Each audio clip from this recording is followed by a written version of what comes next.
இப்போ நம்ம தமிழக அரசு புதிதாக பொறுப்பேற்றுள்ள இந்த அரசு இது மதுவிலக்கை அமல்படுத்துவதற்கு உடனடியாக என்ன திட்டங்களை முன்னெடுக்கணும்? வரும் அடுத்த 2 வாரங்களில் முதல் நிதிநிலை அறிக்கை கூட்டமும் தொடங்க போகுது.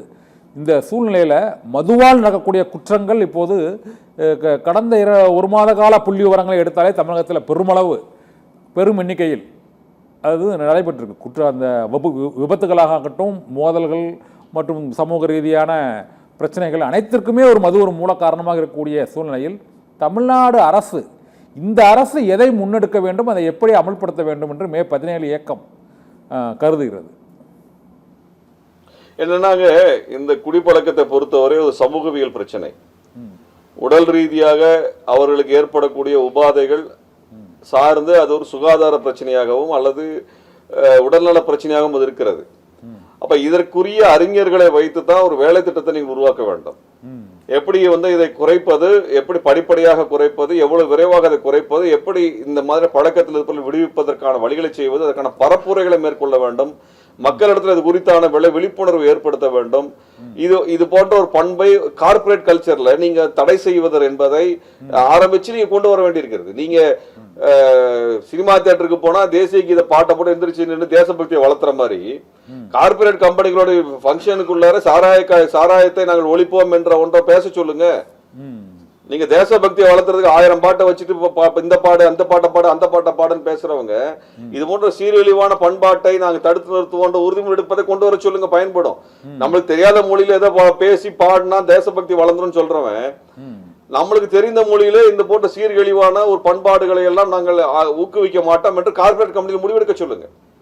அப்படியெல்லாம் முடிவெடுப்பதும் பொதுவான நிகழ்வில் இது தடை செய்யப்படுவதுமாக கொண்டு வரப்படுவது, இதற்கிடையே ஒரு அறிஞர் குழு உருவாக்கி அவருடைய பரிந்துரைகள் நடைமுறைப்படுத்த வேண்டும் என்பதுதான் சரியான வழிமுறையாக இருக்குது. எடுத்த உடனே எல்லா கடையும் மூடிட்டு போன்னு நம்ம சொல்லல. அதுக்கென்ற ஒரு வழிமுறையை அதற்குரிய அறிஞர்களை வைத்து நீங்கள் உருவாக்குவது என்பது தேவை, அவசர தேவையாக நான் பார்க்கின்றேன். ஓகே, இன்னும் நிறைவா பூரண மதுவிலக்கு என்பது இப்போ சங்ககாலம் தொட்டே இங்கே இந்த மது பழக்கம் என்பது உலகம் முழுவதிலுமே அது சோமபானம், கல் இருந்து இந்த வெளிநாட்டு மது வகை பானங்கள்ல இருந்து ஒரு பழக்கமாக அது கொஞ்சம் இருக்குது.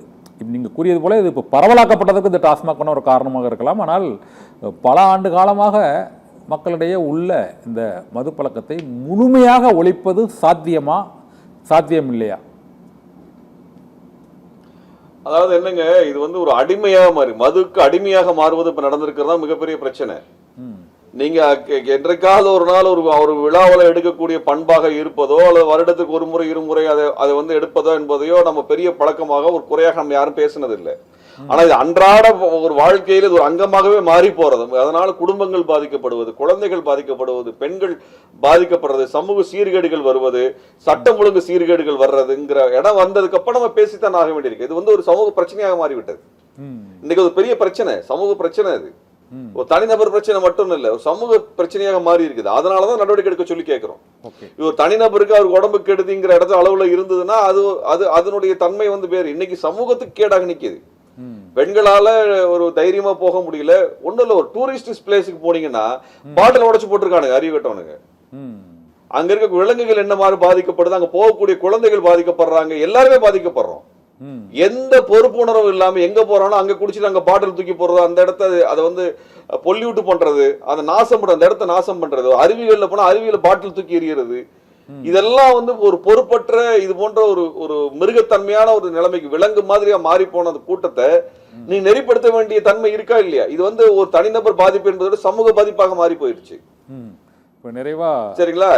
அப்ப இவங்களுக்கு பிளாஸ்டிக் பாட்டில தூக்கி எறிகிற மாதிரி கண்ணாடி பாட்டிலையும் தூக்கி எறிகிறது, சாராய பாட்டில தூக்கி எறிகிறது, வெளியூருக்கு போனோம்னாலே சாராய பாட்டிலோட போய் இருக்கிறது, இந்த மாதிரியான ஒரு விலங்கு தன்மையான ஒரு மிருகமா மாறிட்டு இருக்கிறான். இது தடுக்க வேண்டிய பொறுப்பு கண்டிப்பா இருக்குது.